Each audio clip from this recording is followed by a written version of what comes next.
Hello everyone, আমি পূজা। হাওড়া ডোমজুড়ে আমার ছোট্ট একটা হোম বেকারি আছে। অনেক দিন বিভিন্ন কাজের চাপে অনেক ভিডিও জমে পড়ে আছে যেগুলো পোস্ট করা হয়নি। অনেক ফটো ভিডিও অনেক দিন ধরেই পোস্ট করব ভেবেও করা হচ্ছিল না। তো আজকে অনেক দিন পরেই একটা ভিডিও তোমাদের সাথে শেয়ার করছি। এটা ছিল একটা 2 পাউন্ডের রিচ চকলেট কেক, একদম রিচ ডার্ক চকলেট কেক ছিল এটা।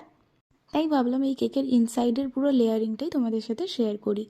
মানে রিচ চকলেট কেকটা আমি কীভাবে লেয়ারিং করেছিলাম সেটাই আজকের ভিডিওতে তোমাদের সাথে শেয়ার করছি। তো একটা চকলেট বেস নিয়েছি, আমি চকলেট স্পঞ্জ রেডি করেছি। চকলেট স্পঞ্জটা আমি 6টা লেয়ারে কাট করেছি, যেহেতু এটা একটা টল কেক বানাচ্ছি।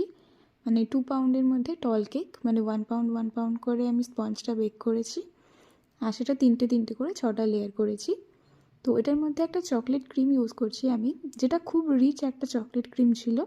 যদিও এটা ফটোতে একটু লাইট লাগছে কালারটা, কিন্তু সামনে থেকে একদম রিচ চকলেট ক্রিম ছিল।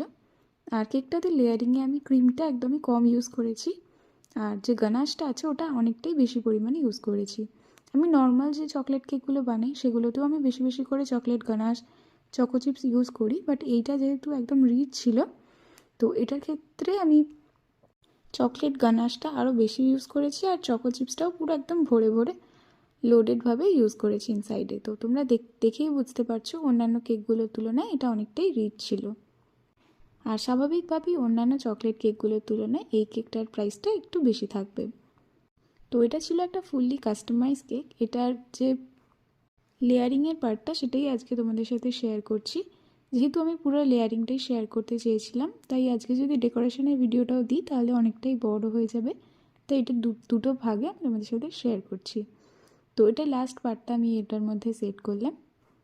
তো দেখতেই পাচ্ছ কেকটা অনেকটা টল ছিল।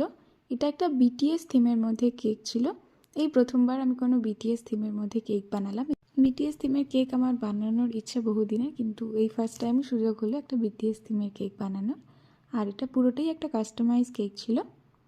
তো এটা ডেকোরেশনের পার্টটা তোমাদের সাথে খুব তাড়াতাড়ি আমি শেয়ার করব। তো মোটামুটি আমার লেয়ারিংগুলো কমপ্লিট। তো এটাকে ভালো মতন করে সেট করে তারপরে আমি এটার ফাইনাল ফিনিশিং করেছিলাম। তো আজকে একটু অন্য রকমের ভিডিও তোমাদের সাথে শেয়ার করলাম। আর লাস্টে আমি দুটো স্ট্র এর মধ্যে ইনসার্ট করেছিলাম। তো এই বাকি পার্টটা তোমাদের সাথে পরে শেয়ার করছি। Thank you.